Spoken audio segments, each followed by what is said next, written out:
Actress Ellen Page has declared that she is no longer a woman who likes women, but is a man who is gay but likes women because she's a woman but says she's a man, which is something only a woman would be crazy enough to do, except she's a man, she says.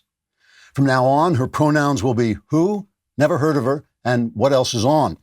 The media immediately pretended to believe what Page was saying, rewriting every reference to her to use her new name, Elliot, and even suggesting they would go back to her old movies, which include Juno and other films besides Juno, and rewrite her credits as if she had not only become a man today, but had been a man back when she was a woman. This is the media's way of telling us that we should all now live at the sanity level of Hollywood actresses, who as a group fall on the sanity line in the narrow space between people who talk to Venus on broken cell phones and Hollywood actors. From now on, Miss Page will celebrate becoming something she isn't by acting as if she were what she's not. So in order to be a man, she will now be canceled for playing a woman on TV when in real life she's a woman playing a man, which is cultural appropriation or complete nonsense. From now on, she will also sit in an easy chair while her girlfriend is cleaning the house and occasionally shout out to her, "Hey, honey, could you bring me a sandwich?" Her girlfriend, a lesbian, says she will continue to live with her now, even now that she's a man, even though she likes women, because come on, don't be silly. She's obviously a woman. Just look at her. Scientists say they'll work around the clock to discover how Page suddenly switched her sex just by thinking about it, or maybe they'll just break for lunch, then forget the whole thing. Trigger warning, I'm Andrew Klavan, and this is The Andrew Klavan Show. I feel hunky-dunky, life is tickety-boo. Birds are winging, also singing hunky-dunky-doo. Ship-shaped, ipsy-topsy, the world is zippity-zing. It's a wonderful day, hurrah, hooray! It makes me want to sing. Oh, hurrah, hooray! Oh, hooray, hurrah! Here we are again. We are on the brink of the Klavanless weekend already. That really happened fast this week. I'm not sure why, but it's a good time to subscribe to the Andrew Klavan YouTube channel. As I said yesterday, we're over 200,000 subscribers, and we're trying to get down to 12 or 15 by alienating everybody who's listening to the show. So you want to be a part of that? Sign up, hit that little bell. I will personally visit your house and bring you new content because I won't have anything else to do. Also, leave a comment, and if your comment is sufficiently obnoxious, we'll just include, it'll blend right in with the rest of the commentary. We have one today from BF Turnerwell, who says, well, you're still at over 200,000 subscribers. However, as a fallback, I'd bring in some of that Dominion software. For every subscriber you lose, you'll gain 2. So that we may actually try that. One of the ugliest tricks of the journalistic left is the so-called fact check. This is the journalistic tool where some journalistic tool makes believe that he or she is just a straight-up shoot-from-the-hip guy or gal who's going to get to the bottom of all the misinformation out there and tell us what's what. People actually believe in this thing. For one thing, whenever a leftist uses the word fact, it should by rights burst into flame in his mouth and set his head on fire, which would not only be rough justice, but would be incredibly cinematic and cool. But for another thing, the fact check is just another leftist disinformation technique meant to shoot down any assertion that exposes leftists for the corrupt, hypocritical, dishonest, petty tyrant they so often are. Latest example. Remember when the press was in raptures over Joe Biden's all-female press team? I think that was about 10 minutes ago. It turns out that the new press secretary, Jen Psaki, I'm not sure how to pronounce it. It's P-S-A-K-I. And since Joe Biden pronounces the Psalms the Palms, maybe we just call her Paki. Anyway, she was photographed in 2014 standing with her then boss, Secretary of State John Kerry, and his Russian counterpart. And in the photograph, Jen is wearing a pink hat with a communist hammer and sickle on it. No one claimed that she was a communist, but right-wingers did have some fun teasing her about it. But don't worry, USA Today was there with a fact check. They fact-checked the photograph, and this is what they said.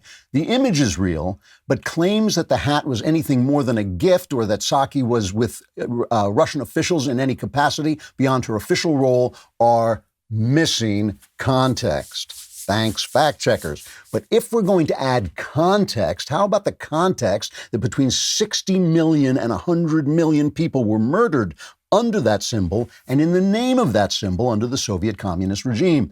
The hammer and sickle should be as unacceptable to wear as a swastika, and only the learned ignorance of the left has prevented that from happening. And it's not just the hammer and sickle either. It's the Che Guevara t-shirts and the praiseful articles about the USSR in the New York Times and the lack of shame that should have been heaped on Bernie Sanders for his obvious soft peddling of the USSR's atrocities. I don't think Jen Psaki is a communist, but I think anyone who is not repelled by that symbol is a fool, and that includes the USA fact-checker, because the real context is the bloody truth about the murderous oppression that always arises from leftism. Christmas is coming, and I know you're all looking forward to that trip down to the post office to stand online while people cough in your face, or you could use Stamps.com. This holiday season, more people will be mailing stuff than ever before. The post office is going to be packed, and you don't have time for that. But Stamps.com brings the post office and now UPS shipping right to your computer. You can mail and ship anything from the convenience of your home or office. With Stamps.com, anything you can do at the post office, you can do with just a few clicks. Plus, Stamps.com saves you money with deep discounts that you can't get at the post office. Don't spend a minute of your holiday season standing online at the post office. Sign up for Stamps.com. Instead, there's no risk. With my promo code Klavan, you get a special offer that includes a 4-week trial, plus free postage and a digital scale. No long-term commitments or contracts. Just go to Stamps.com, click on the microphone at the top of the homepage and type in Klavan. That's Stamps.com and enter Klavan. Stamps.com, you never have to go to the post office again, but you do have to know how to spell Klavan. How do you do it? It's Klavan. There are no E's in Klavan.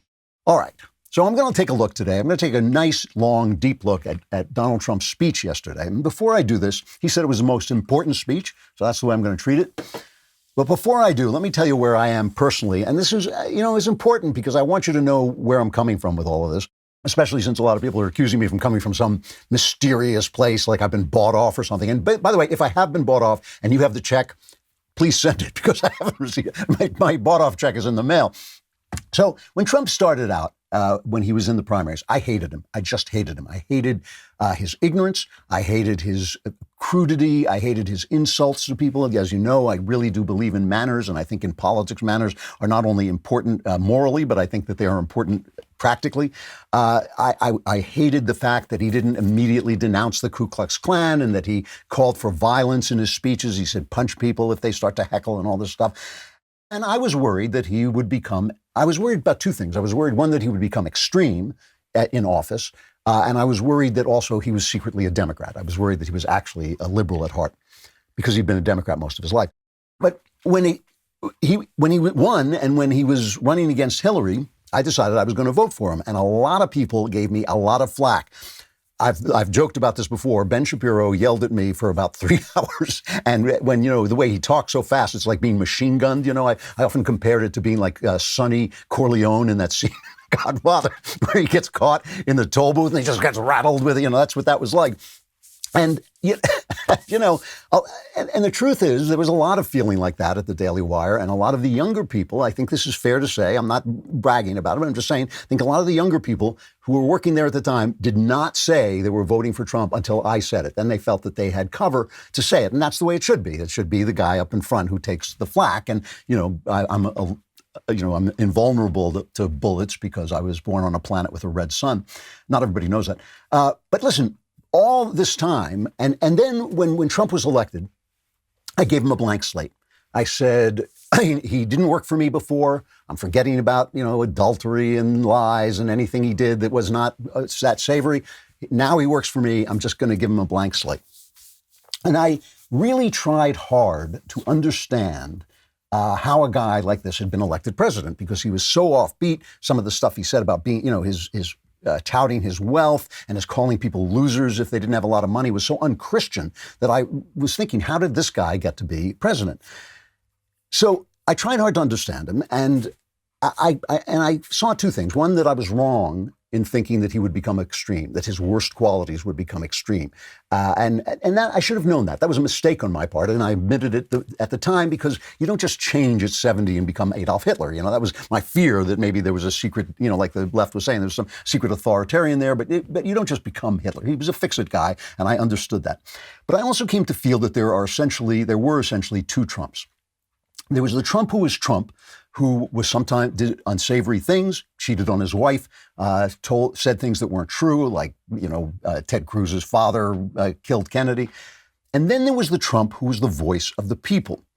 And he was the way that people found to tell the elites, the media, the academy, the entertainment industry, screw you. You have insulted us. You have called us racist. You've demeaned our values. You've put forward your stupid, elitist leftism that helps you but leaves everybody else in poverty. You've ignored us. We're dying out here. Our jobs are gone. You sold our jobs to China and sat around patting Barack Obama on the head while he destroyed the economy, while he sat on the recovery. We're starving. Our factories are closed. Up yours, okay? Now, other people, I've been taking flack for 4 years about my support for Donald Trump from people I love and respect, right?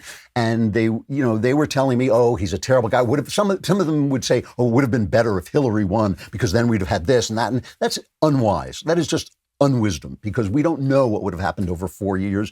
And it was obviously far, far better to have Trump. And Trump turned out to be a great president. But the thing is that people that I deeply respect, like Jonah Goldberg and David French, good people. They're good people. They never heard the Trump who was the voice of the people. They only heard the Trump who was Trump. And they were so offended by the Trump who was Trump that they couldn't hear how he was the voice of the people. And I thought that was wrong. I thought that they were making a big, big mistake. And I loved the Trump who was the voice of the people, because I think the people are right. I think the elites in this country are corrupt, stupid, insular, ignorant, and self-congratulating at a level I have never seen before. They do not serve the people. They don't speak for the people. And I know that, when I was young, I wanted to be a hobo. That was kind of my ambition. You can read about this in The Great Good Thing in my memoir. I traveled around the country. I slept in hobo camps. I lived on the road. I talked to people, all kinds of people. And I grew up as a coastal elite. And I suddenly saw, oh, wait, these people are better than the elite, or at least at their best, they're better than the elites. And at their worst, they're no worse than the elites, okay?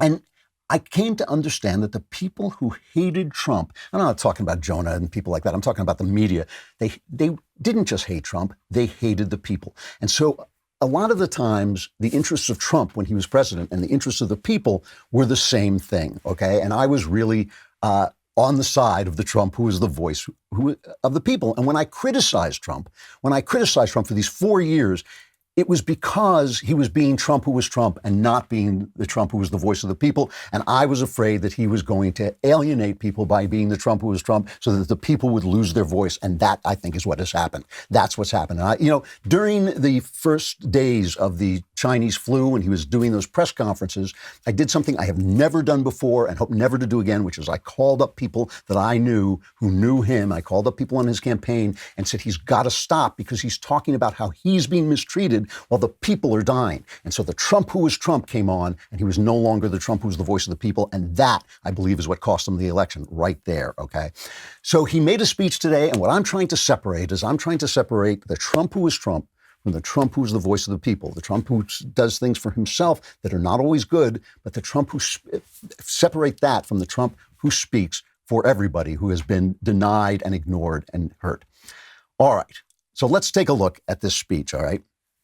And just starting out, we should say that we do not know how much fraud there was. You don't know, I don't know. We're reading the paper, we're reading every source we can get our hands on. I'm reading every source. And when people send me stuff from, right-wing sources like Gateway Pundit, I say, great, that is a source, but it's a right-wing source. I'm trying to read everybody and trying to judge and balance the evidence, okay? And one of the people I'm listening to is Donald Trump, all right? So he made this speech. This is what he said. This is cut 2. This may be the most important speech I've ever made. I want to provide an update on our ongoing efforts to expose the tremendous voter fraud and irregularities which took place during the ridiculously long November 3rd elections. We used to have what was called Election Day. Now we have election days, weeks and months, and lots of bad things happened during this ridiculous period of time, especially when you have to prove almost nothing to exercise our greatest privilege, the right to vote. As president, I have no higher duty than to defend the laws and the Constitution of the United States. That is why I am determined to protect our election system, which is now under coordinated assault and siege. Okay. So he's protecting the election system. We all know that this election was messed up. COVID messed it up. The Democrats messed it up. We all know this. And we all suspect the Democrats do a lot more fraud, election fraud, than the Republicans. They've been caught at it repeatedly. They've been spotted doing it. And they have machines in big cities. And we know they do all this stuff. So this is the Trump who's speaking for the people. We all feel that these elections, that, the charges that are being made that are responsible are just being ignored by the press.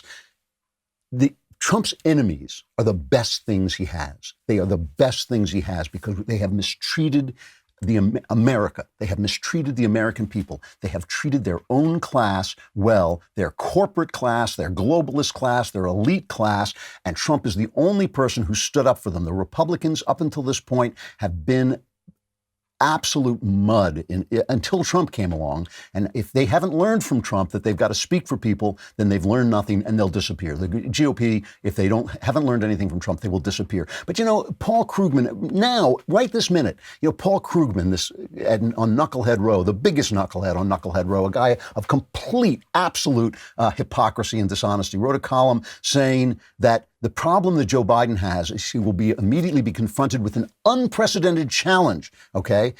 He will be the first modern U.S. president trying to govern in the face of an opposition that refuses to accept his legitimacy. And no, Democrats never said Donald Trump was illegitimate, just that he was incompetent and dangerous. That's in the New York Times. That is Paul Krugman in the New York Times. Byron New York and the Washington Examiner just ripped him to pieces, quoting Hillary Clinton said he was illegitimate. Who else? Reverend Congressman John Lewis said he was illegitimate.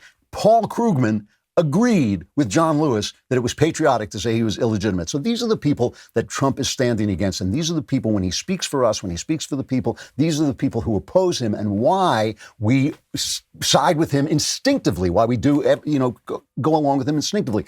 It's not just the press. It's also the entertainment industry uniformly. I'm using Stephen Colbert, but Stephen Colbert talks for every single entertainer in network television, and if you don't say it, they destroy you. This is Colbert reacting to this speech. This is cut 8.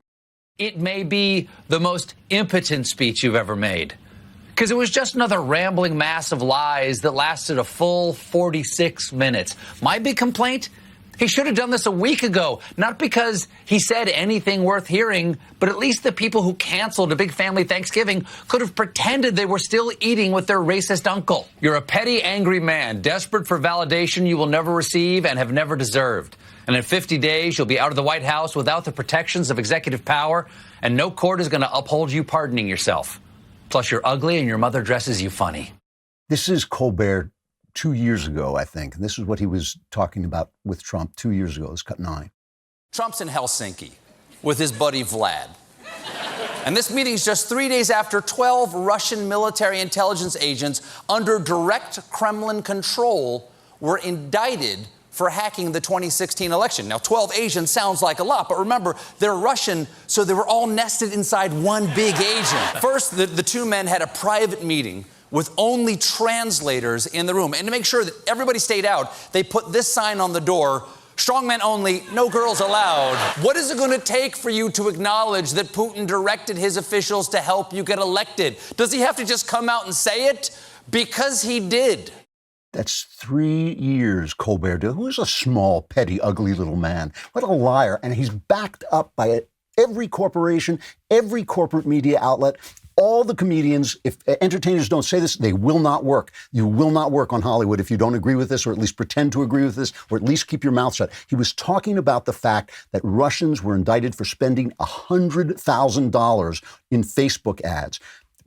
Michael Bloomberg spent $100 million in this last election trying to flip Florida, Ohio, and Texas and got nowhere. $100 million. All this dark money stuff is nonsense. people will vote according to the issues. They will, you can get a lot of information out there with your money, but it better be good information because the people will not change their minds for nothing. $100,000 in Facebook ads. And for 3 years, Stephen Colbert accused the president of the United States of being a Russian agent. And now Donald Trump feels he's hard done by, and suddenly it's Trump who's the bad guy. Trump is just doing, this is always true of Trump. He is just doing the same thing that they do. He is doing exactly what they did to him. It is, is absolute payback. And the thing about it is, that doesn't make him right. That doesn't make him right. I'm just giving the context. Let's put it in context. The context of his speech. He is speaking after being hit on and attacked for no reason from every elite corporate globalist source, including Stephen Colbert, who is just the mascot of that movement. That's all he is, just like Paul Krugman and the entire New York Times, just like all the media are. So he's speaking in that context, which gives him validity and strength. And I want to point out, the important thing is he didn't make this speech in public. He released it on social media. And that's on the other side of the subject. He's speaking only to the people he likes. He's speaking to the people who love him. And we have to say, that's a dangerous thing, because if you're not going out to convince the people, this is what I've been saying for 4 years. If you're not convincing the people who disagree with you, you're not doing politics right. And I know he's not a politician, but he's a politician now. And he is not making this argument to everybody. That's suspicious. We should be suspicious of him when he does that. We should ask why Trump is talking to the people who love him and not to everybody. Why is he not talking to America? This is the most important speech he ever made. Why didn't he make it in public? Okay. I think it's important with it. We're questioning everybody here because there is a Trump who is Trump, a Trump who serves himself, a Trump who says things that aren't true. There's also that Trump. So there's the one Trump who's speaking for all of us when he goes up against these guys. And there's this other Trump that we have to look for because he's only speaking by releasing this on social media, he's only speaking to the people who already love him. And that's something we should be suspicious of when anybody does it, right? Because we're in a closed space. If we're not hearing both sides, we're not getting at the truth. And the truth is what makes us free, all right? Somebody important said that.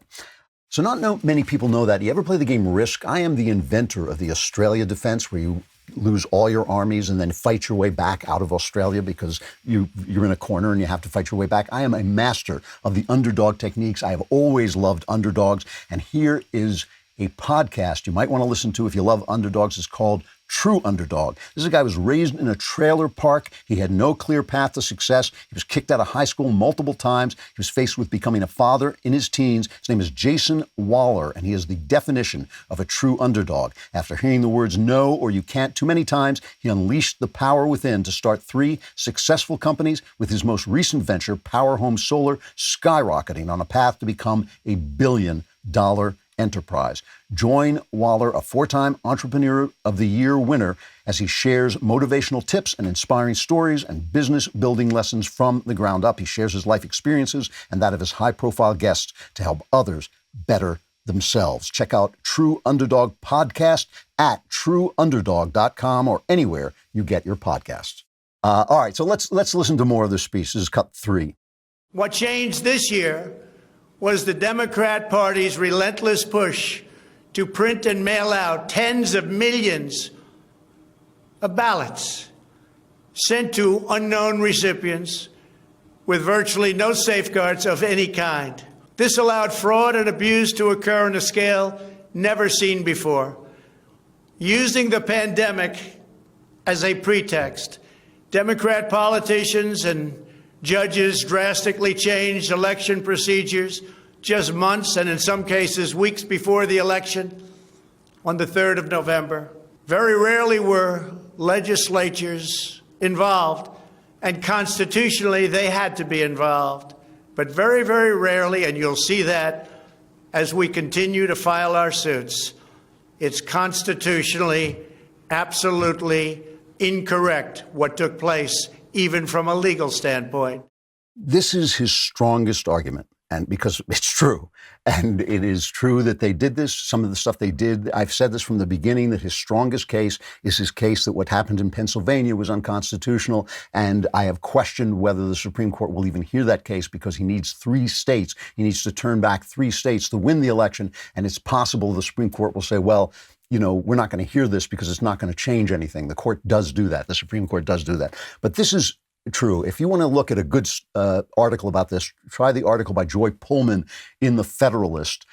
Joy Pullman really does a deep dive into all the things the Democrats did to cloud the election. And they love doing this. This is why they don't like photo ID. This is why they're constantly claiming that we're suppressing the vote when we just want people to have identification. We want to know that you're voting to vote with. I'll read a little bit of this.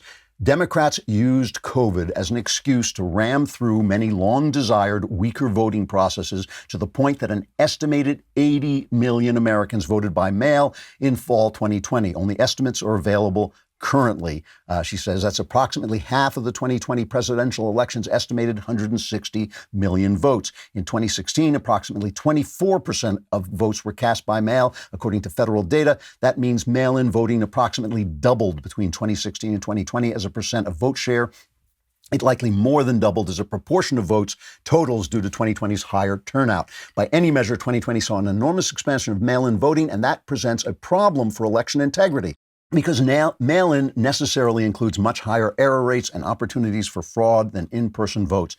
It can't help but do that. Too many more things can go wrong with a mail-in vote than an in-person one, as studies invariably point out. And of course that's true. And the press backing it up all this time, saying, no, mail-in voting is secure, was utter nonsense, gibberish, lies meant to throw everybody off because they want the vote to be more manipulable because the Democrats commit more voter fraud than the Republicans do. And that's why we're hearing testimony like this from this truck driver who says he was moving ballots from one state to another. It's cut 20. I know I saw ballots with return addresses filled out, thousands of them, thousands, loaded onto my trailer in New York and headed for Pennsylvania. At first, I didn't think it was a big deal. But as things became weirder, I got to thinking and wondered why I was driving complete ballots from New York to Pennsylvania. So you're going to hear a lot of testimony like this because there was the thing was a mess. We knew it was going to be a mess, and Trump warned it was going to be a mess, and it was chaotic. Trump makes the point in his speech where he says they told us the results wouldn't come in maybe for weeks and months, and suddenly they came in right away, and anybody who questioned them was crazy. Absolutely true, and this is the truth. Now, we got to put that up against the fact that Bill Barr, the Attorney General, says he hasn't yet seen enough fraud that it would change the outcome. And allegedly, Trump is angry about that. But Barr is just a straight arrow. He has been straight in every instance that I can remember. And that just doesn't change overnight because we disagree with him. So the thing about this mail-in stuff is that Trump's lawyers should have stopped it. They should have fought it harder. They should have headed it off at the pass. They should have made it go away. Just sitting around Trump complaining about it on Twitter was not enough. And it's too late. It is too late to go back and check those ballots. It's too late to overturn it. Bill Barr is talking about evidence. I've said this again and again. When they go into court, when Giuliani goes into court, he does not accuse them of fraud. By the way, there's going to be a case in Nevada, in a Nevada court later today. It's important because they'll be under oath and they say they've got enough evidence to flip the state. Let's see what they say when they get before the judge. It's really important to pay attention to this because politics is the art of the possible, okay? They should have stopped it. They didn't stop it. Now, to say it happened, to declare that it happened, that it was enough to change the vote, only talking to the people who love you on social media, doesn't help the country. It's not good for the country to do that. It is not good to say this is a third world country if you can't prove it. You've got to be able to prove stuff like that. You can't just throw the accusations around. This is not the primaries anymore where you can say, Ted Cruz's father killed Kennedy and it's okay. You're the president of the United States now.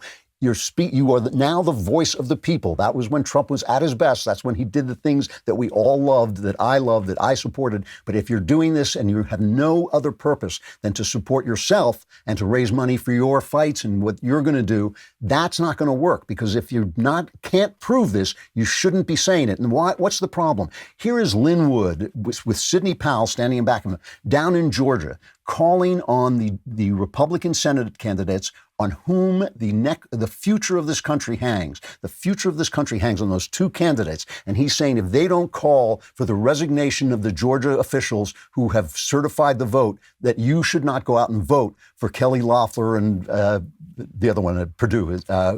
Purdue. And you should give the Democrats the majority in the Senate. That is what Lynn Wood, ostensibly a lawyer for Trump, supporting Trump, trying to prove this election. This is what he's saying. It's cut 19. Until Brian Kemp comes out and orders a special session of the Georgia legislature.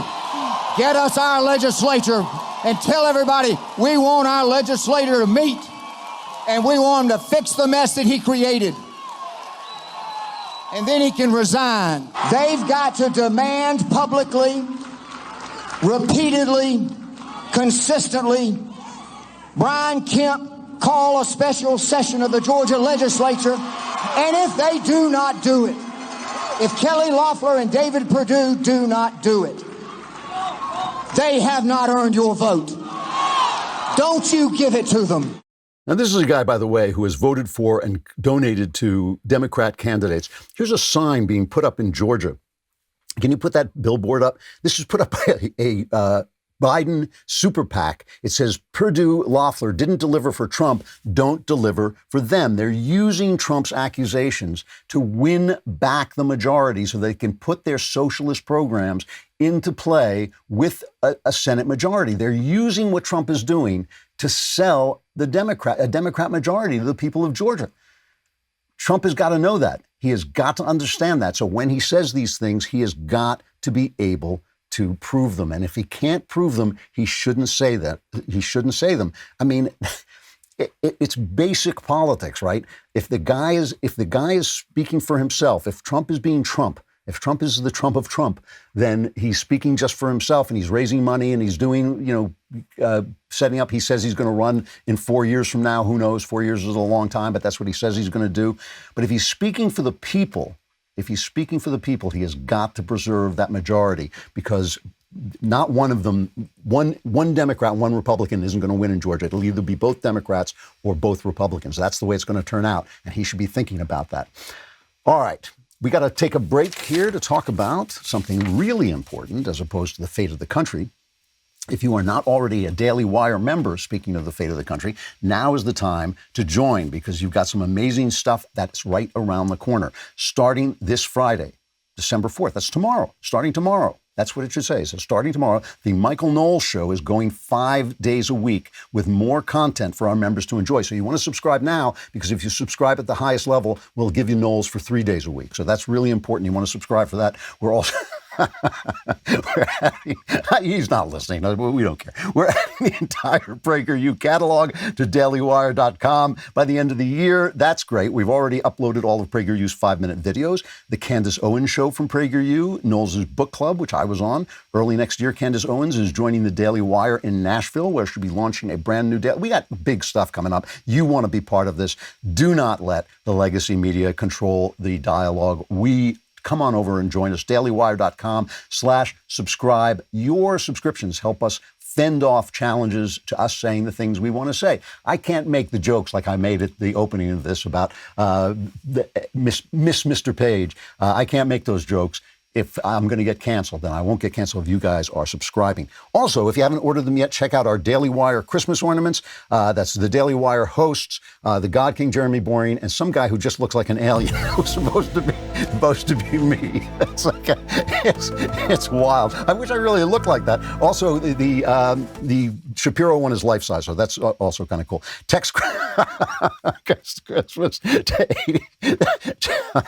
text Christmas to 83400 83400 to get your tree decorated. They're going fast, so get yours now. And by the way, no one has sent me a free set of ornaments. I just want to point that out. So if you get them, you might want to get an extra one and send me some.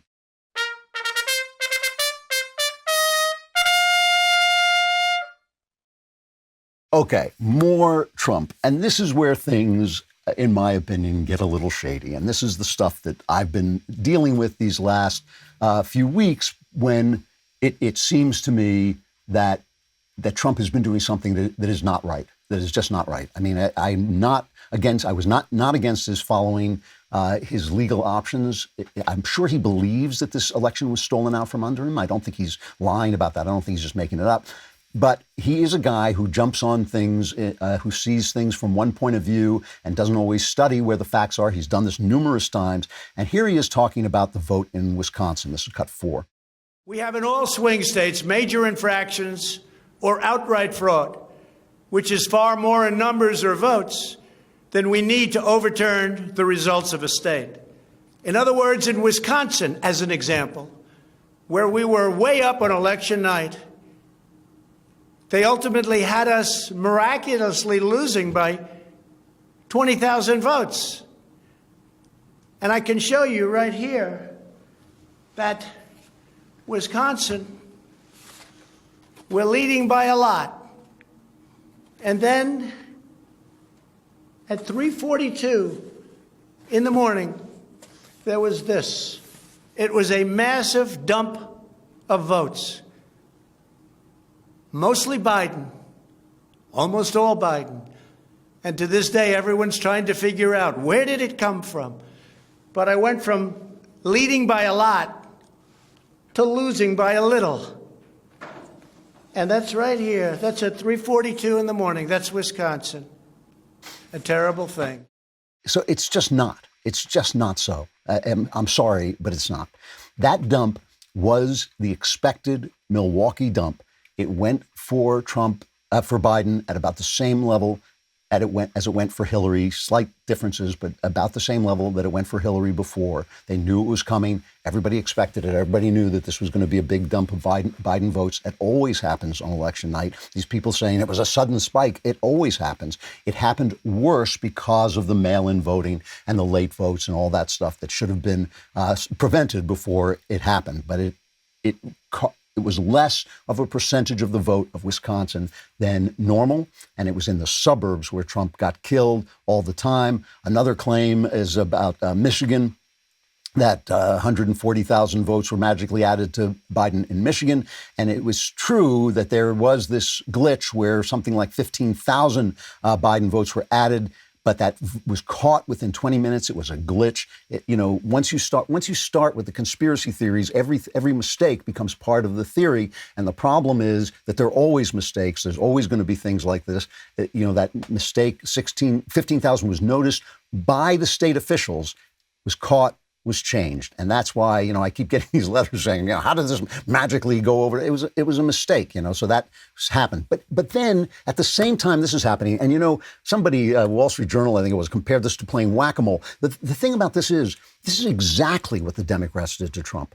It's exactly what the Democrats did to Trump. They kept making 1,000 charges. So you had to rush over here and say, well, this Russian thing was not a big deal. That Russian thing wasn't a big deal. This meeting wasn't a big deal. Oh, but there was this. And they were doing the exact same thing. You can't tell me that he was reading From Russia to Love, and that's just a coincidence. That wasn't I saw him doing that. And you say, well, it's a novel. Well, but over here, you saw what Colbert was doing. That's the way this works. And so Trump is just giving back to him what he got, but that doesn't necessarily mean that's the best thing for the country. And that's my problem here. The Michigan dump was another one. There was Detroit, and it went for Biden in the same way that it went for Hillary. And again, it was less of Michigan than it had been in the last election. And again, it was the suburbs where Trump lost. But you do get stuff like this. Giuliani and Jenna are going around, putting on their show where they have all these people some of them have signed documents that are essentially putting them under oath, and they're testifying to things. And you can see that they're just ordinary, decent Americans. Some of them look a little kooky, but not all of them. Here's a lady in Michigan talking about her experience when she complained because one of her fellow poll workers counted an unclear vote for the Democrats, which you're not supposed to do. If the vote is unclear, if the card has been filled out improperly, you're supposed to throw it away. And when she went and complained to her bosses, she was intimidated. This is cut one. The vote should have been tossed out. At that moment, I said, absolutely not. I'm going to challenge this. So I go get her supervisor. And then her supervisor defers to her and says, well, what do you think? And I'm like, well, what do you think? It doesn't matter what you think. It's the law. Our feelings, our emotions, our thoughts are totally irrelevant. You follow the law. And that ballot is to be tossed out. But she wanted to give it to the Democrats. So then I go get the gentleman who was overseeing the entire absentee ballot counting process while Daniel Baxter was gone. So this gentleman's name I do not know. I go get him. He's overseeing the entire process while Daniel Baxter is gone. I ask him. He says to the girl, what do you think? It was disgusting. I was enraged, and I simply asked a question. I said, well, Why not give it to the Republicans instead of the Democrats? The gentleman began screaming at me, began yelling at me, began telling me that I had no right to talk to her, and he told her to push the ballot through. Now, I have to tell you, I would be lying if I told you that I didn't find this woman credible. I mean, my human spidey sense looks at her and says, that is an all-American lady sitting there telling the truth. And I know the Democrats do this stuff. I know they do it in cities. I know they have machines in cities. I know they intimidate people. Some of the people questioning these witnesses seem to be kind of intimidating to me. You know, I can't prove that, but they did seem to be. I'm sure some of these stories are true. But the thing is, he lost Michigan by 146,000 votes. Okay, 146,000 votes is a lot of votes pushed through. You know, and it's, you got to be able to, again, you have to be able to prove that. So Bill Barr has to be lying, that if he's seeing this and he's ignoring it, that there was 146,000 votes. Remember what he said is, to date, I have not seen enough fraud to turn the results of the election around, which is obviously what we're talking about, or else why are we complaining at all? So Bill Barr has to be lying. The Trump judges who've thrown these cases out of court again and again and again, they have to be lying. The Wall Street Journal has to be lying. We'd have to be living in the Matrix, basically, for ladies like this, who I believe her, I just believe she's telling the truth, but for ladies like this to be able to make up 146,000 votes in Michigan, we would have to be living in the Matrix, and we're not.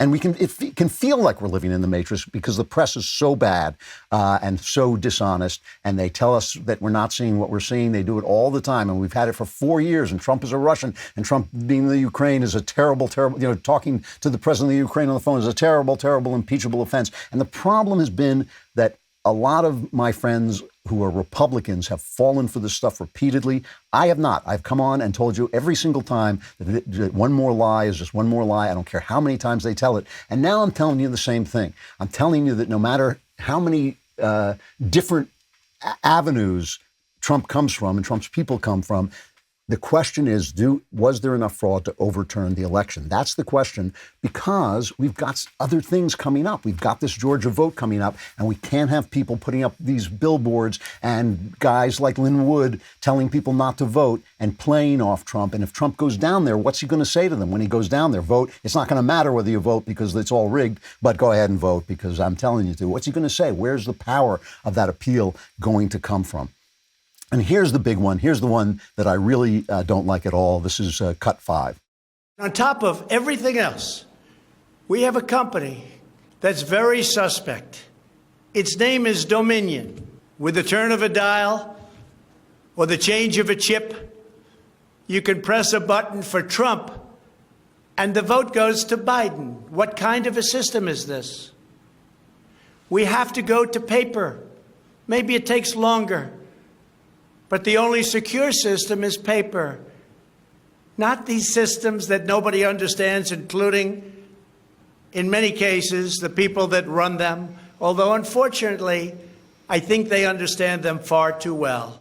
Now, this one, the reason this is so powerful, of course, is because we know that computers are the one thing that could have, turned enough of the millions of votes that Trump lost by, could have turned those around, because computers act like that. And we've seen Google rearranging their search algorithm to hide Hunter Biden's corruption. We've seen Twitter censoring the president, censoring the New York Post. We've seen Facebook killing ads. We know that online people and the computer people, we know that they're against us, that they lie, that they cheat, that they censor. We know they're bad guys. And again, Trump's enemies are the things that uplift him. They're the things that make him so legitimate, because he's the voice of the people, all of us screaming at these powerful elite people who are beyond our control.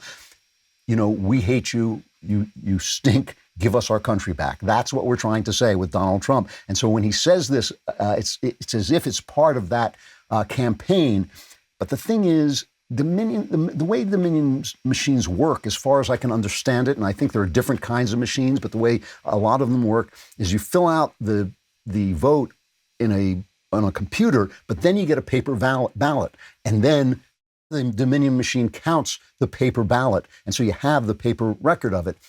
And every time this has happened, the hand count has turned out to be the same as the Dominion one. And they did this in Georgia. And then they changed the rules. They said, well, you've got to match all the signatures and all this stuff. But that's something you have to do on the night.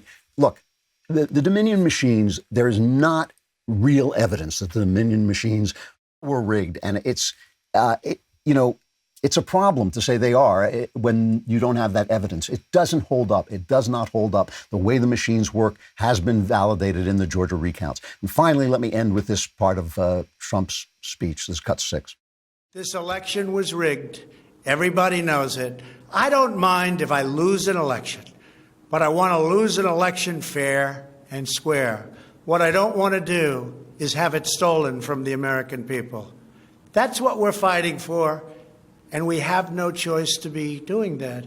We already have the proof. We already have the evidence, and it's very clear. Many people in the media and even judges so far have refused to accept it. They know it's true. They know it's there. They know who won the election, but they refuse to say, you're right. Our country needs somebody to say you're right. Well, I haven't seen this evidence. Like Bill Barr, have not seen enough evidence to convince me that this thing was stolen, that we all know it. What it seems to me happened is that the Trump who speaks for Trump alienated enough people that they voted down the Trump who speaks for the people. And that's a problem. That has been a problem with him for 4 years. I've been talking about it for 4 years. It has been driving me crazy for 4 years. Trump is now, I feel, speaking, even though he stands where all of us want to stand. He stands against the media. He stands against the academy. He stands against the elites who have ignored us and lied about us and called us racist and demeaned our values and pushed their stupid globalism and their stupid socialism. He stands against all those people, and in doing that, he stands for us. But when he tells us we're living in a third world country and millions of votes changed hands illegally and he does not have the evidence, then he's talking for Trump. It's time for him to speak for all of us in Georgia. That's where the fight is now. The fight is in Georgia. I love Trump when he speaks for the people. I love him when he embodies the voice of the people. We need the voice of the people to speak in Georgia. That's where he should be. The Klavanless weekend is now upon us. You may be relieved, but I warn you, you may be relieved now, but there will be darkness. We will be cast out into the exterior darkness. There'll be wailing. There'll be gnashing of teeth. You'll need a dentist. It's terrible. But if you survive, we will be here on Monday. I'm Andrew Klavan. This is The Andrew Klavan Show.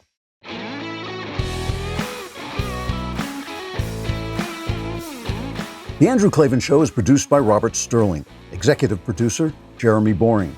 Our technical director is Austin Stevens. Supervising producer, Mathis Glover. Assistant director, Pavel Wadowski. Edited by Adam Sayevitz and Danny D'Amico. Audio mixed by Robin Fenderson. Hair and makeup, or head and makeup, is by Nika Geneva.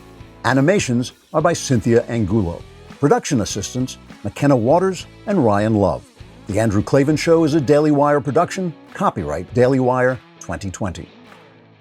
If you prefer facts over feelings, aren't offended by the brutal truth, and you can still laugh at the insanity filling our national news cycle, well, tune in to The Ben Shapiro Show. We'll get a whole lot of that and much more. See you there.